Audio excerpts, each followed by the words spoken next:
Beauty in things exists in the mind which contemplates them.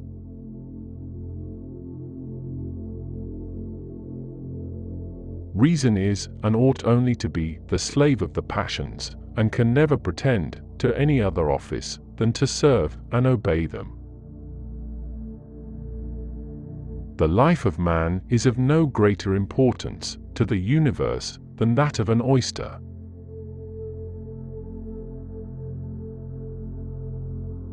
To hate, to love, to think, to feel, to see, all this is nothing but to perceive.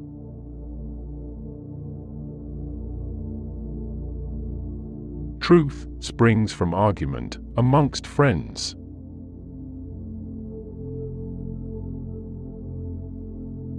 It is seldom that liberty of any kind is lost all at once.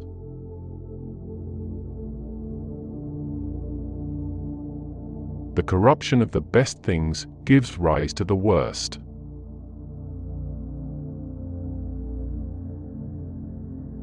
That the sun will not rise tomorrow is no less intelligible a proposition, and implies no more contradiction than the affirmation that it will rise.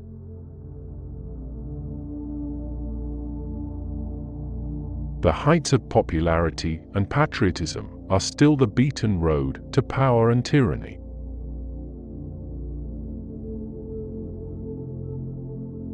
A wise man proportions his belief to the evidence.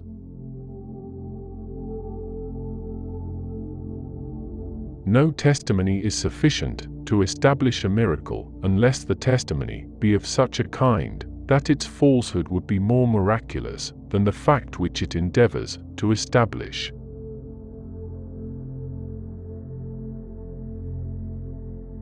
And what is the greatest number?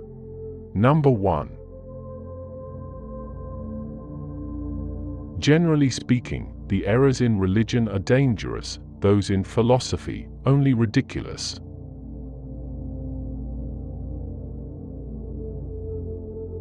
It is not contrary to reason to prefer the destruction of the whole world to the scratching of my finger.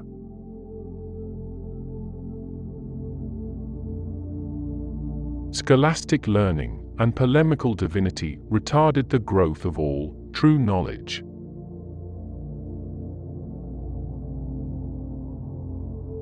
A propensity to hope and joy is real riches, one to fear and sorrow real poverty.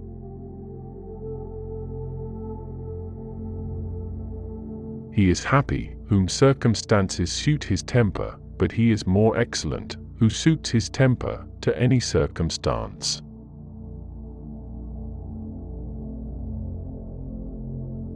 It's when we start working together that the real healing takes place. It's when we start spilling our sweat and not our blood. Heaven and hell suppose two distinct species of men, the good and the bad. But the greatest part of mankind float betwixt vice and virtue. Custom is the great guide to human life.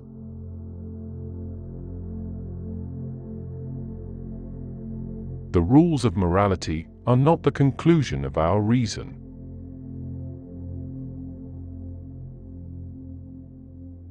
Avarice, the spur of industry.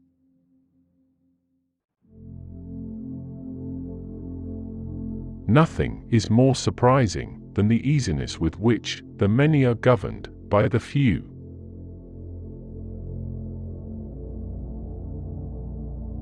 A purpose, an intention, a design, strikes everywhere, even the careless, the most stupid thinker.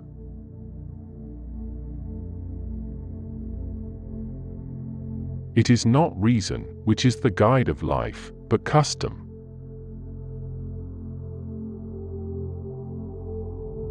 It is a just political maxim that every man must be supposed a knave. There is not to be found, in all history, any miracle attested by a sufficient number of men of such unquestioned good sense, education and learning, as to secure us against all delusion in themselves. This avidity alone, of acquiring goods and possessions for ourselves and our nearest friends, is insatiable, perpetual, universal, and directly destructive of society. Human nature is the only science of man, and yet has been, hitherto, the most neglected.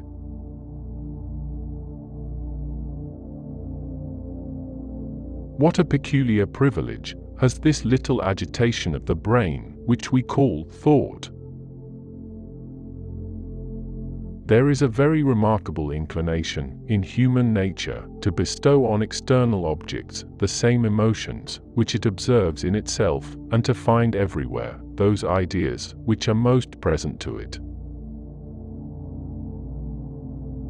Every wise, just, and mild government, by rendering the condition of its subjects easy and secure, will always abound most in people, as well as in commodities and riches. The law always limits every power it gives. Men are much oftener thrown on their knees by the melancholy than by the agreeable passions. No advantages in this world are pure and unmixed.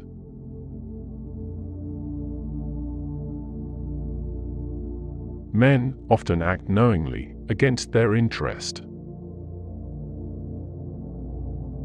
Everything in the world is purchased by labor. Beauty, whether moral or natural, is felt more properly than perceived.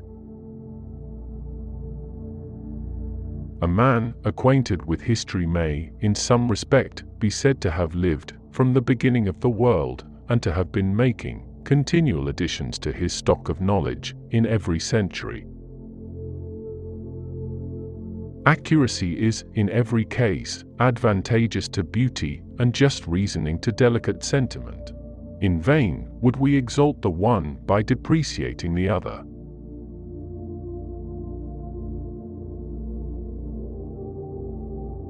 Philosophy would render us entirely Pyrrhonian, were not nature too strong for it. To be a philosophical skeptic is in a man of letters the first and most essential to being a sound, believing Christian. The advantages found in history seem to be of three kinds, as it amuses the fancy, as it improves the understanding, and as it strengthens virtue. Any person seasoned with a just sense of the imperfections of natural reason will fly to reveal truth with the greatest avidity. Nothing endears so much a friend as sorrow for his death. The pleasure of his company has not so powerful an influence. Eloquence, at its highest pitch, leaves little room for reason or reflection, but addresses itself entirely to the desires and affections, captivating the willing hearers and subduing their understanding.